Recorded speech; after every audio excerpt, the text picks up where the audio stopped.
Han pasado más de 15 años desde el lanzamiento de la película Hellboy, en una época donde las adaptaciones de cómics empezaban a explorarse aún más. Hellboy llegó en 2004, siendo dirigida por Guillermo del Toro, quien aportó una perspectiva gótica y Lovecraftiana a comparación de otras películas de superhéroes de la década. A él le gusta así, ser el héroe solitario. Por lo cual, tiempo después, también tendría una secuela llamada Hellboy y el Ejército Dorado. Esta saga de 2 partes ganó varios fans alrededor del mundo, tanto por sus personajes como por su historia. Y hasta el día de hoy, siendo sinceros, todos esperamos una tercera parte, que concluya esta gran saga. Por eso, en este video revisaremos qué hubo detrás de la duología original de Hellboy. Así que, sin más ni más, comencemos. Mira esos tontos feos, Azul. Solo un cristal delgado nos separa. Irás afuera con ella. A mí no me leas la mente.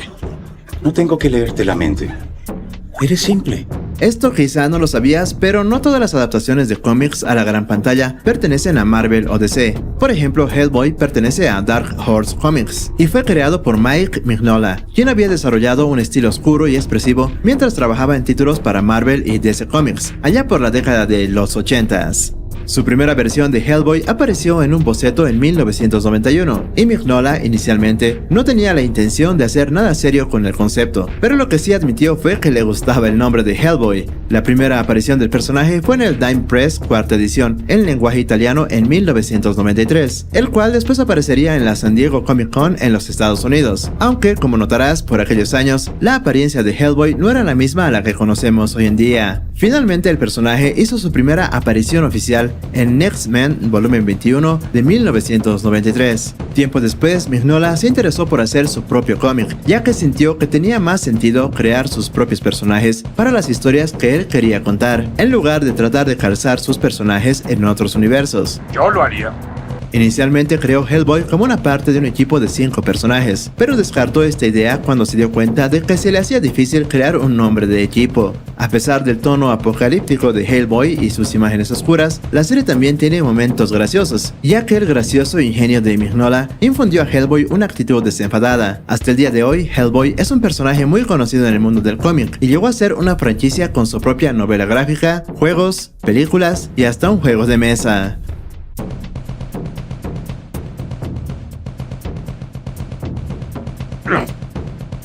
Y vale la pena decir que casi no existen diferencias entre la versión del cómic y la cinta que nos ocupa. Como lo mencioné, Del Toro sacó inspiración de algunas novelas gráficas de Mike Mignola para crear a su Hellboy. Aunque la película también tiene su propia esencia, obviamente no es fácil adaptar una novela gráfica. Aparte de la semilla de la destrucción, también hubo otras influencias de volúmenes anteriores, como Despierta al demonio y una colección de pequeñas historias llamada El ataúd encadenado. El proyecto de adaptación de Hellboy fue rechazado por varios estudios durante muchos años, debido a que a la mayoría no les gustaba el título, el guión y el hecho de que el actor Ron Perlman fue elegido como Hellboy. Finalmente, Columbia Pictures más otros 3 estudios aceptaron el reto de traer al demonio a la gran pantalla. La película se rodó durante 130 días, de lunes a sábado, y no se contó con una segunda unidad para escenas de acción o detalles, por lo que un solo equipo rodó toda la película. Hace un tiempo, Del Toro señaló que la película podría haber comenzado a filmarse realmente en 1998. Sin embargo, el proyecto tuvo dificultades para encontrar un estudio comprometido debido al estigma que rodeaba a Hollywood sobre las películas de superhéroes y cómics, pues en aquel momento no gozaban de una buena salud, por lo que no me puedo imaginar cómo hubiese sido un Hellboy de finales de los 90s. Estoy aprendiendo a controlarlo. Estoy aprendiendo de dónde viene. Por primera vez en mi vida. No estoy asustada. La hermosa Selma Blair protagonizó a Liz Sherman. La actriz le dio bastante personalidad al personaje, aunque no se contó mucho sobre su origen. Pues bueno, Liz nació en Kansas y tuvo una infancia normal hasta que sus habilidades de piromancia comenzaron a manifestarse a los 10 años. Criada como católica, Liz sentía que los incendios eran resultado de sus pecados y por un corto tiempo logró mantenerlos bajo control, mediante una combinación de oraciones y fuerza de voluntad. Sin embargo, a los 11 años perdió el control y sin quererlo, acabó con la vida de sus padres, su hermano y su perro. Con toda esta genial historia detrás del personaje, la actriz Selma Blair confesó que se volvió fan de los cómics de Hellboy después de participar en la película. Ahora también tenemos al excéntrico Abe Sapien, interpretado por Doug Jones, actor que también interpretaría a El Fauno en El laberinto del fauno, película de la cual también hice un video de curiosidades que te recomiendo que veas. Pues bueno, Abe es un anfibio humanoide, descubierto en un sótano de Washington DC, y el gobierno de los Estados Unidos hizo varios experimentos aterradores con él. Sin embargo, Hellboy, después de conocerlo, sintió cierta empatía por él, y le pidió a los médicos que cancelaran los experimentos. Afortunadamente, Abe, después de ser liberado, respondió rápidamente al contacto humano y pronto pudo hablar con fluidez, aunque no recuerda nada de su pasado. Ahora hablando de Hellboy, el actor Ron Perlman desde siempre estuvo en la mente de Del Toro para interpretar al personaje. Entonces, cuando el proyecto inició y ya estaban en rodaje, él tuvo que pasar hasta 4 horas de maquillaje para cada escena. Pero lo realmente interesante fue que una de las razones por las que el actor fue elegido fue porque su personalidad es casi idéntica a la de Hellboy, y tal vez por eso el personaje en pantalla se ve tan natural. Entre los poderes de Hellboy están obviamente la superfuerza y también puede controlar a algunos demonios, y se dice que prácticamente tiene la habilidad de curarse a sí mismo, algo así como Wolverine. He vivido lo suficiente para saber que no será vertida una lágrima por este mundo.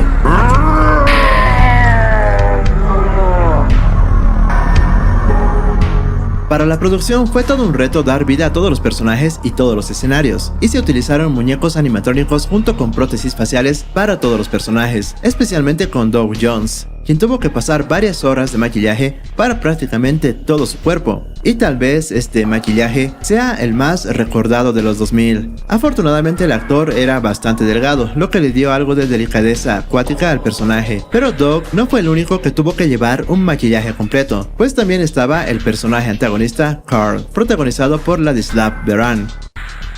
Ahora hablemos de los villanos, como Karl Ruprecht Koronen, quien era un científico nazi de la SS, cuya característica más distintiva era que siempre usaba una máscara antigas y un traje protector, posiblemente debido a su miedo obsesivo a las bacterias. Cierto día un accidente dejó a Koronen herido, y las operaciones que le salvaron la vida lo dejaron parecido a sus monstruosas creaciones, y fue obligado a vivir bajo un traje protector.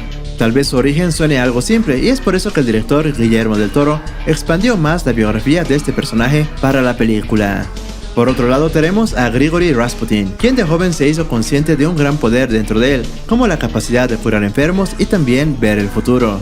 Rasputin fue encontrado por el nazi Heinrich Himmler y le ofreció la oportunidad de desarrollar un método oculto para terminar con la Segunda Guerra Mundial. Rasputin, debido a su capacidad de ver el futuro, sabía que la Alemania nazi no ganaría la guerra, pero tenía la intención de usar sus recursos tanto como pudiera para lograr sus propios objetivos, el cual era desencadenar el apocalipsis que impulsaría a la creación de un nuevo Edén. ¡Mis gatitos! ¡Vamos! ¡Salven a mis gatitos! ¿Es nuestra segunda cita? ¿Besos de lengüita? En 2004, Mezco Toys anunció una serie de figuras de acción de Hellboy basadas en la película. Esta línea salió en varias series, como Hellboy Series 1, Hellboy Series 1.5, Hellboy Exclusives, Hellboy Mess y por último el Hellboy 18. Y aunque no lo creas, Hellboy también tiene varios juegos de mesa, incluyendo una Ouija, así como para invocar a tu propio demonio. ¿Qué mamada? La producción de Hellboy tuvo un costo de unos $60 millones y mundialmente recaudó 100 millones, siendo un éxito entre los críticos especializados y también entre los fans. Además que muchos de nosotros conocimos por primera vez a este personaje por esta película, y sin duda es una de las mejores hasta ahora. Tanto así que tendría una secuela llamada Hellboy y el Ejército Dorado.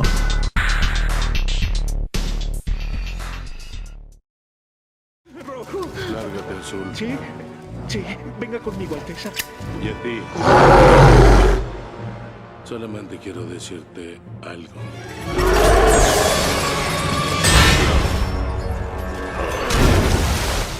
En mayo del año 2004, después del éxito de la primera parte, la secuela de Hellboy entró en desarrollo en Revolution Studios, con la vuelta del guionista y director de la primera parte, Guillermo del Toro. Asimismo, se le pidió al creador del cómic de Hellboy, Mike Mignola, que desarrollara junto con Guillermo una historia original para la secuela. Luego de unas reuniones, Del Toro y Mignola acordaron convertir a Hellboy en una trilogía, con la primera secuela programada para estrenarse en el año 2006. Pero lamentablemente para el año 2006, Hellboy 2 quedó huérfano porque Revolution Studios abandonó el proyecto. Afortunadamente, unos días después, Universal Pictures adquirió los derechos y la secuela siguió en marcha. Con estas turbulencias en la producción, el director, Guillermo del Toro, también entró en negociaciones para dirigir la adaptación a cine del videojuego de Halo, pero optó por quedarse con Hellboy 2, según él, por motivos artísticos. Finalmente, en el año 2007, el guión estaba listo, y Mignola la describió como una historia que se centraba en el folclore y los cuentos de hadas, en lugar de los elementos bélicos de la primera película.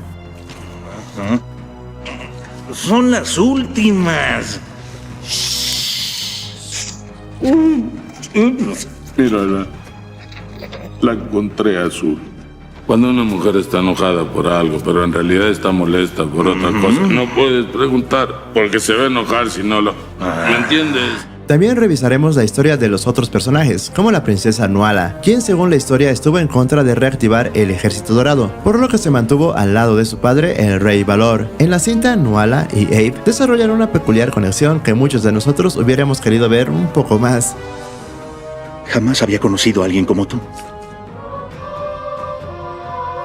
Ni yo como tú. Pero también se sabe que Nuala le advirtió a Abe que sus poderes empáticos le permitieron a su hermano gemelo leer su mente, lo que significa que sabría dónde están. En la película los gemelos mueren, pero no antes de que Abe le hiciera saber a Nuala sus sentimientos por ella, por lo que varios fans se quedaron con las ganas de verlos juntos, y esto se vio en diferentes posts y dibujos en la red. Por otro lado, el personaje que para mí fue el más increíble y original fue el de Johann Kraus, Johann Kraus, para servirles. del cual se habla muy poco sobre su origen, pero no está de más recapitular que Johann es de nacionalidad alemana y empezó a ser consciente de sus habilidades psíquicas a los 10 años, cuando empezó a ver fantasmas, pero no podía comunicarse con ellos, lo que finalmente lo llevó a estudiar espiritismo. Con el tiempo aprendió a comunicarse con los muertos y más adelante dominó la capacidad de enviar su propia forma citoplásmica fuera de su cuerpo, y se estableció como un medio muy respetado. Pero cierto día, en China, una explosión masiva de energía psíquica mató a todos en un radio de 100 kilómetros. En ese momento, Kraus estaba en medio de una sesión de espiritismo, y el espíritu de un niño chino que acababa de fallecer en la explosión atravesó el plano etéreo y le pidió ayuda. Este contacto creó una onda de choque que atravesó al niño y luego a Kraus, destruyendo su cuerpo físico, pero su forma citoplásmica sobrevivió, por lo que Kraus buscó la ayuda de la Agencia para la Investigación y Defensa Paranormal, quienes eventualmente, con ayuda de una gran tecnología, crearon un traje que puede contener su espíritu. Recrear este personaje para la adaptación al cine fue todo un reto, debido a que se contrataron a dos diferentes actores. El primero fue Thomas Kretschmann, quien estaba bajo el traje en el set de rodaje y tuvo que expresarse lo más posible con su cuerpo, ya que, como sabemos, el traje impedía ver su rostro. Por otro lado, Seth MacFarlane le dio voz al personaje en su idioma original. Hay que destacar que la Agencia para la Investigación y Defensa Paranormal tiene las mentes más brillantes del mundo trabajando para ellos. Es una organización encargada de proteger a Estados Unidos y al mundo de lo oculto, lo paranormal y lo sobrenatural, y cuenta con los servicios de varias personas sobrenaturales, incluyendo Hellboy. El BPRD, por sus siglas en inglés, apareció originalmente en los cómics de Hellboy, pero también ha aparecido en muchas historias bajo el título BPRD. Esto obviamente llamó la atención de Guillermo del Toro, y sin duda este grupo es muy parecido a la Liga Extraordinaria. Pero bueno, la Agencia para la Investigación y Defensa Paranormal fue fundada en 1945 por el profesor Trevor Brutherholm, quien creó la oficina para combatir ocultistas y operaciones secretas contra los nazis. Desde su creación, varios países apoyaron la organización, como Japón, Canadá y el Reino Unido, entre otros. En el año 2002, la BPRD tuvo su propia saga separada del cómic de Hellboy, llamada Planeta Fantasma y otras historias, seguida de otros cómics separados por otros artistas, pero el más recomendable es sin duda BPRD Plaga de Ranas. En estas historias no existe un personaje principal, sino más bien se enfoca en todos los personajes con historias de cada uno o algunas con todos juntos, pero al final se entrelazan entre sí. No puedo creerlo. Liz, ¿estás embarazada? No es verdad. Sí, lo estás.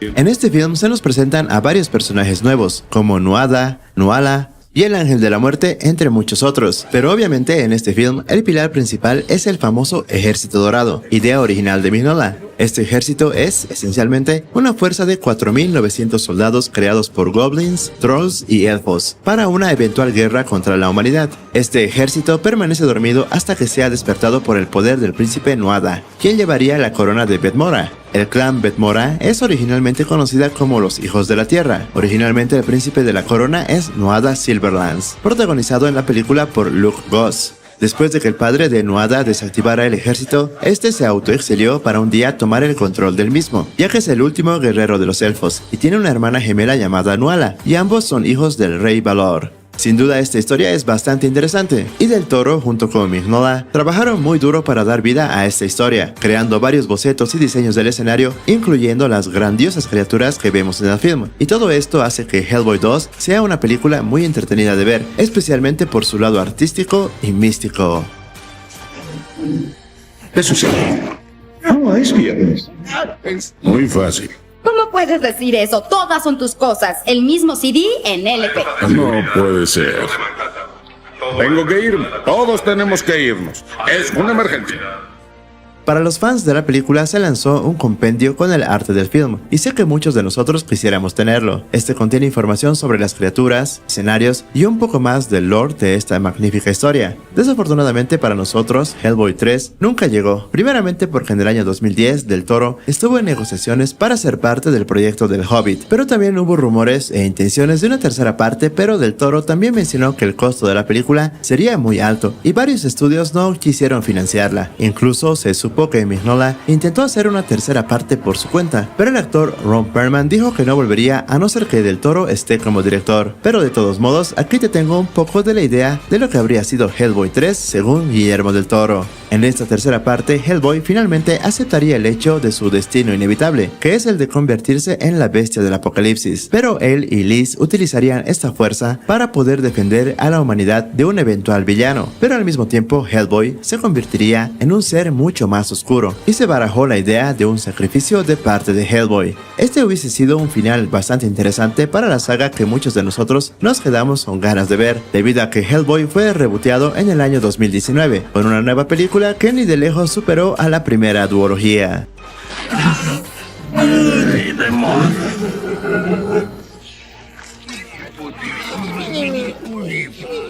Obviamente no pudo faltar la mercadotecnia del film. ¿Dónde están las verdaderas ganancias de la película?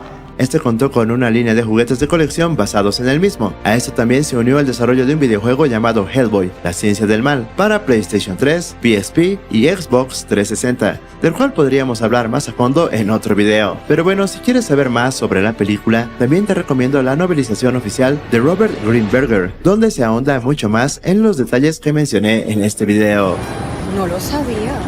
El tamaño de la producción de esta película fue prácticamente el doble de lo que fue en Hellboy. Todos los personajes principales pasaron horas en maquillaje, y también se crearon trajes completos junto con la ayuda del equipo de efectos especiales, para así dar más vida a este mundo mágico. Cabe destacar que algunos de los actores, como Anna Walton, quien interpreta a Nuala, tuvieron también que entrenar bastante duro para estar en forma, pero uno de los personajes más impresionantes y memorables de la película es sin duda el Ángel de la Muerte, por lo que vamos a ver qué hay detrás de este personaje.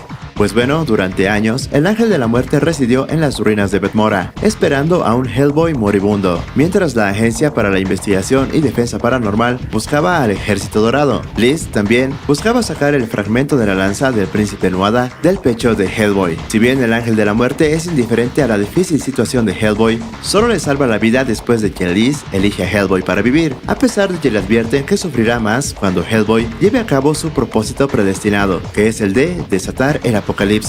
Una vez que el ángel quita el fragmento de la lanza del pecho de Hellboy, este se lo da al herrero Goblin, y el ángel se despide. Hellboy 2 tuvo un costo de unos $80 millones y recibió una crítica bastante positiva y varias nominaciones en diferentes áreas. Incluso la película apareció en las listas de las 10 mejores películas del año 2008, junto con El Caballero de la Noche. Mundialmente, la película recaudó casi 170 millones en todo el mundo, siendo un éxito rotundo, pero el alejamiento de Del Toro por El Hobbit hizo que nos quedáramos con las ganas de la conclusión de la trilogía, que tristemente me animo a decir que nunca veremos. No digas eso, mi amor, por favor. Si te gustó este video, pues me ayudarías mucho si lo compartes con tus amigos y familiares. Y mientras tanto, te dejo estos otros 2 videos. Mi nombre es Chris y nos vemos en el siguiente review. Adiós.